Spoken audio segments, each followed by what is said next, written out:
Miller times में आपका स्वागत है। मैं असरार अहमद। कोरोना वायरस के चलते दिल्ली के मुख्यमंत्री अरविंद केजरीवाल ने 2 बड़े फैसले लिए, जिसकी वजह से लोगों में एक विवाद खड़ा हो गया।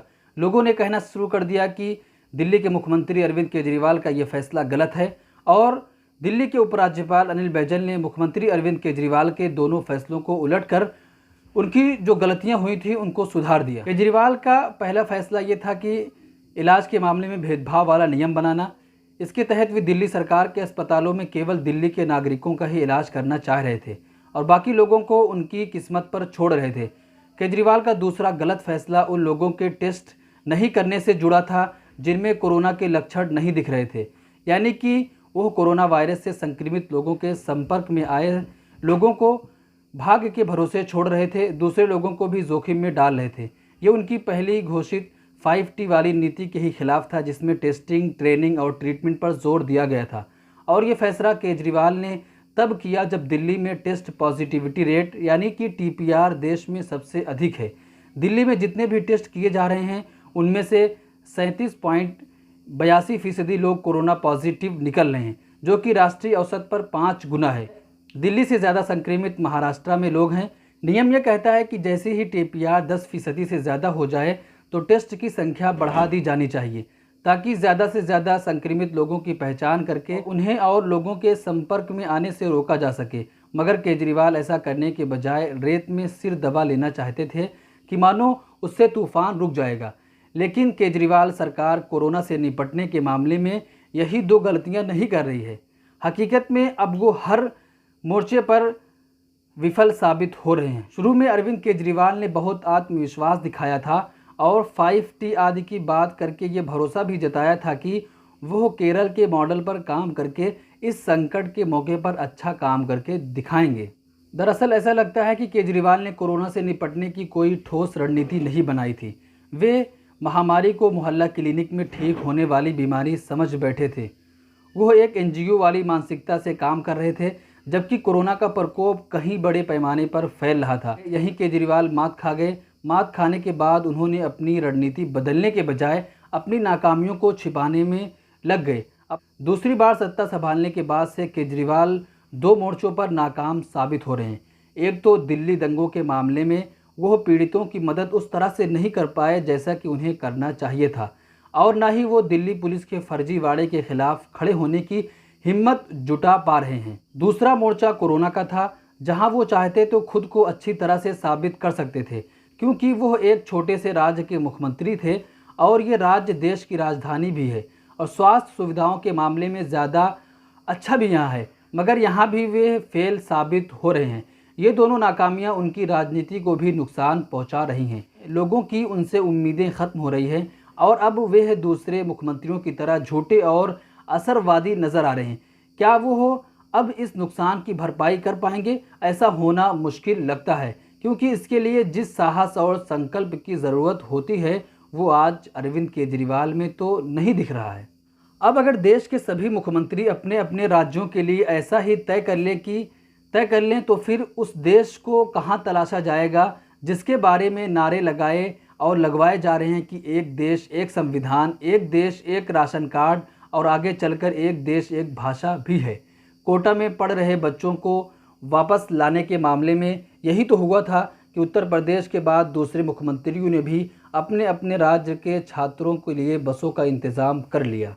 हम देख रहे हैं कि किस तरह से अपनी जाति के लोगों को रोज़गार में प्राथमिकता देने, अपनी पार्टी के लोगों को पद और ठेके प्रदान करने, अपनी पसंद और वफादारी के नौकरशाहों को शासन चलाने में मदद करने के बाद बाहरी नागरिकों के अपने राज्य, जिले और गाँव में प्रवेश को रोकने के लिए खड़े किए जा रहे हैं। सत्ता की राजनीति नागरिकों को संवेदनशून्य और शासकों को संज्ञाहीन बना रही है। अन्ना का आंदोलन आप देख लीजिए कि जब दिल्ली में 2011 में इंडिया अगेंस्ट करप्शन का आंदोलन चल रहा था और रामलीला मैदान में मंच पर अन्ना हजारे के साथ साथ केजरीवाल भी थे, कुमार विश्वास कविताएं गा रहे थे और किरण बेदी झंडा लहरा रही थी, तब कहीं से भी ये आवाज़ नहीं उठाई गई कि सरकार का विरोध केवल दिल्ली के नागरिक ही करेंगे, यह कि पुलिस की लाठियां सिर्फ दिल्ली के लोग ही खाएंगे। केजरीवाल ने यह नहीं कहा था कि इंडिया गेट पर मोमबत्तियां सिर्फ दिल्ली वालों के हाथों में ही होगी, जेल केवल दिल्ली वाले ही जाएंगे, डंडे भी केवल दिल्ली वाले ही खाएंगे। उस वक्त उन्होंने ऐसा नहीं कहा था। केजरीवाल का प्रांतवाद उसी राष्ट्रवाद की तरह है जिसका जहर इस समय देश की रगों में दौड़ाया जा रहा है। आज जो मेक इन इंडिया का नारा है वो कल को मेक इन दिल्ली और मेक इन गुजरात में तब्दील हो जाएगा और हो भी रहा है। केरल में विस्फोटकों से होने वाली गर्भवती हथिनी की मौत हिमाचल के बिलासपुर में जख्मी होने वाली गाय से अलग हो जाती है, क्योंकि सरकारें अलग अलग हैं। नागरिकों को धर्मों और जातियों में विभाजित करने के बाद अब उनके इलाज की सुविधा को भी उनके रहने के ठिकानों के आधार पर तय किया जा रहा है। यह भी एक किस्म का नस्लवाद ही है।